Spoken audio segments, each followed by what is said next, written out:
you said you have maybe a couple different writers who try out different styles on each piece. I think that's a strength. That's something that you can do. It's harder to do in-house. You can still do it if you have a big enough team, but that's where the contractor value comes in, is you can get different specialties, different voices, people who are less or more adaptable, people who specialize in formal voice, et cetera. That requires a lot of fielding of talent. And this is a good segue, because one note that I actually did write down for this is you did a podcast on voices of search. And I think you talked about this idea of how to source thousands of writers and only hire the top 1%. Can you tell me how to source thousands of writers? Yeah, for sure. Yeah, to your point, I think two things. Like, we use different types of writers and for different reasons. And so we might pay more for some content and less for other pieces of content, just for different, like we might scale top of the funnel content with one writer and bottom of the funnel content with different types of writers, and pay scales are different. So it's like, I advocate you need this like mixed approach. It's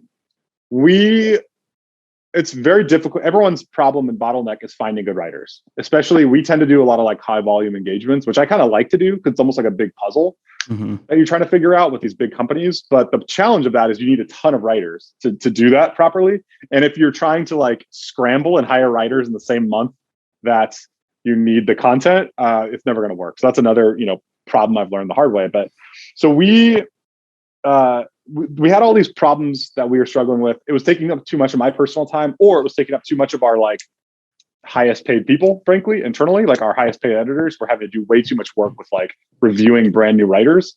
And so it wasn't a scalable process. And so we figured out a way to say, okay, let's again break it down into like whatever 5 to 10 steps, and we have to push people through these 5 or 10 steps. And if they get out the other side, then there's like an 80% chance of them sticking around for long term.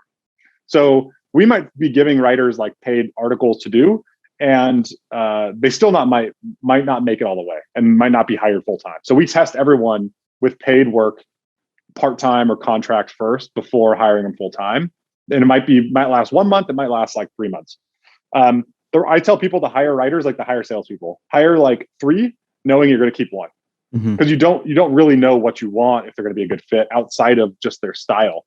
So what this requires is a lot of stuff at the top of the funnel, and then like a very good process to pull people out of that or disqualify people as soon as possible, so that you don't have your highest paid editors having to review a ton of stuff. You want to like limit the amount of work they're having to do.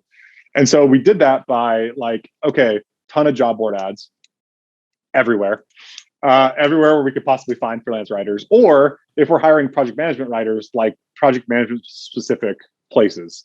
So sorry to interrupt, but what are the specific? Are there specific job boards you found bring in good candidates, especially for writers, but project managers too? Yeah, for sure. Off the top of my head, so I don't run these a lot anymore day to day, but a lot of these are like ProBlogger is always pretty decent, especially for the cost. We work remotely is pretty decent too. There's a couple writing specific Slack groups are pretty decent too. Like, those types of places tend to find pretty good stuff. What you're looking for is a balance between volume or number of applicants coming in, the quality of those, and then the cost. So what doesn't scale well for this operation is something like LinkedIn, where you're paying per applicant, I think, or per click. Like Indeed or something. And the quality sucks. Yeah, exactly. The quality sucks. We're also too, if we're hiring like this for this purpose, Indeed, those places don't work, because those are like in-house full-time people. Right. And we kind of want like the hustlers who already have a little bit of experience freelancing, because they tend to be a lot more focused on like output, if that makes any sense. Totally. So we want like writers, like workhorses in an agency. We don't have the time, like a SaaS company might, to like bring someone on and slowly ramp them up to like 3 articles a week, 2 articles a week, Right. Like we don't have they have like a 3-month onboarding and training thing. Yeah, and then eventually they write one article. Yeah. We're kind of looking for people that have already had that experience of like hustling a little bit. And so that's where Indeed, those types of places don't really work. It's not a good fit for those. So usually it's fairly techy. Places like AngelList for us haven't necessarily been a good fit for whatever reason. It might be partly us. It might also be partly the type of people that are there or that are looking for writing roles. Writing roles are different than like hiring a marketer or hiring a designer, or it's unique. So it's usually a mix is the short answer. It's not just one job board. If we have a big client in a very hard space, we'll headhunt. So that's where we'll go look at like big finance, like, I don't know, we'll go look at like big, like, I don't know, Seeking Alpha or Yahoo Finance or all those. And then we'll go headhunt and look at like who's actually writing. Do they write, if they're a journalist, do they also write for paid gigs on the side?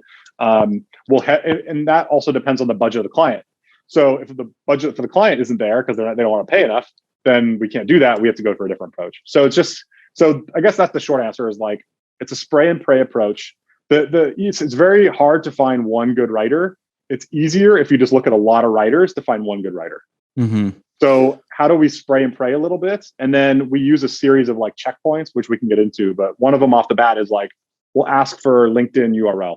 If they give us, and we'll make it optional. If they don't give us LinkedIn URL, we disqualify them. If they give us like their personal portfolio site, we disqualify them. Then we say, give us published sample. We put a few things in the initial, very first, like, initial form that if they don't give it to us exactly like we're asking for, they get disqualified before you even look at their sample.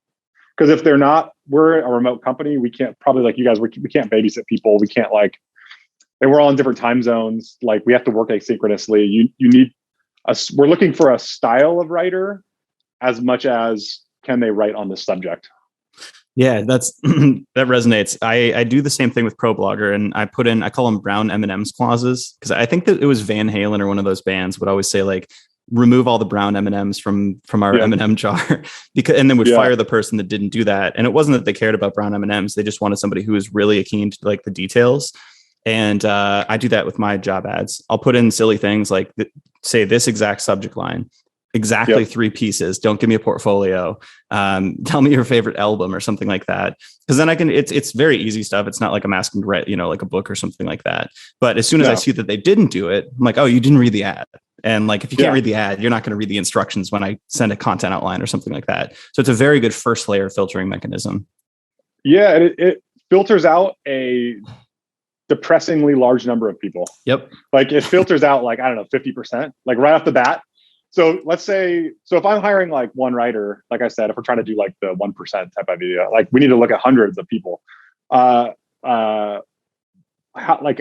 Okay, so how do I disqualify these people as quickly as possible? Because I just want like 1 or 2 good ones. Right off the bat, you're going to disqualify 50% with that. Then from there, how many of the samples they give you are not in the topic you're asking for? That's probably another 20% of people right there. And then all of a sudden, your editor or whoever, they really only have to look at like, from there, also what's availability, number of articles per week on average, cost or rates. So usually, and the number of articles per week, again, we ask because it's like, is this someone who thinks they're going to write 1 article a week?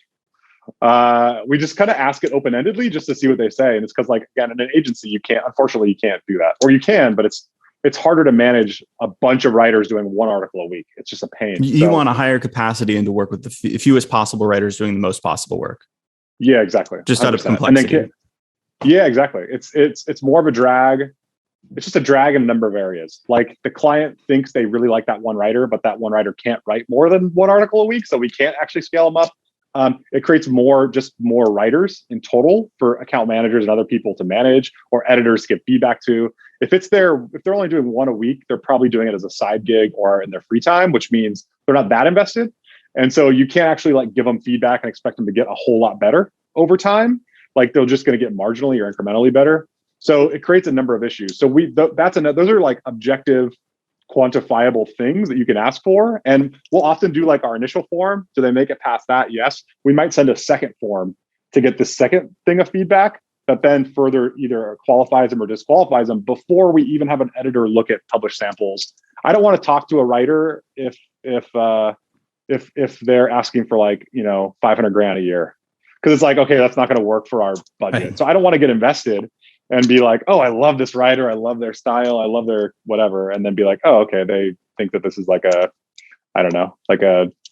brain surgery type gig. Like this is not totally. That's unfortunately not what we're doing. We're just, so you can disqualify easily 70 to 80% of people if you do this, meaning your editors, your highest paid people, whoever's doing the reviewing only has to look at like, 2-3 dozen samples to then pick out the top 5 or 10 that then you're paying to test. And then you're kind of, you want to spend your time focusing on the people who are the best fit, not the people who aren't a good fit, Right. So there's this point I keep driving home. I've said it in like the last 6 podcasts, but it's this point of via negativa.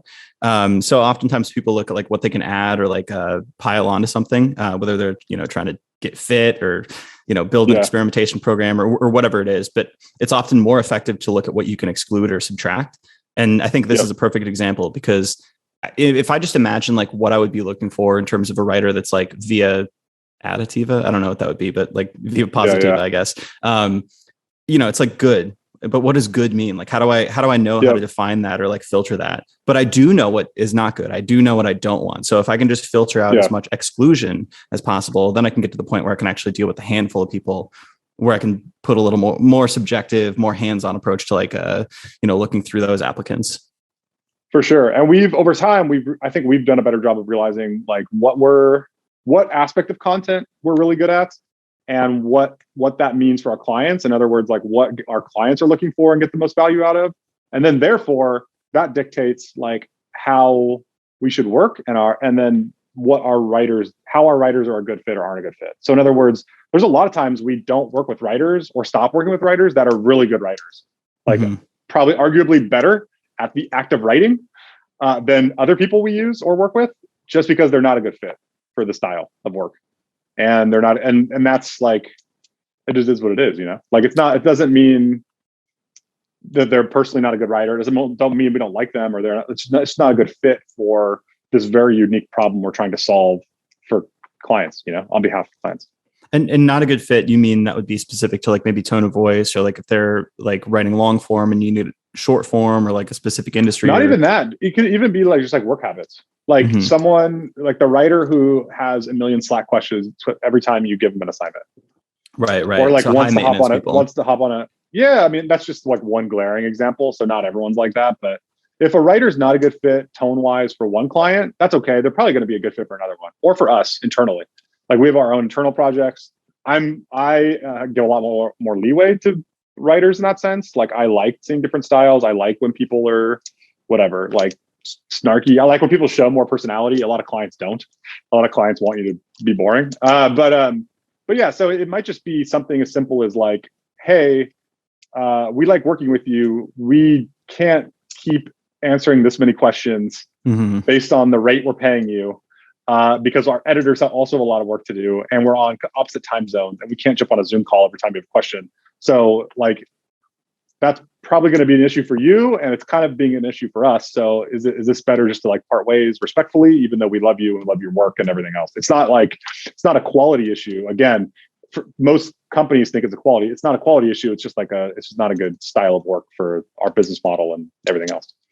For sure. So I'm imagining this, I think you use the word funnel actually, or top of the funnel, this funnel of writers. Yep. And there's this top layer where you're just trying to like source as many people as possible. And that's probably the highest rate of exclusion based on the principles we just talked about, like the via negativa, the brown M&M stuff.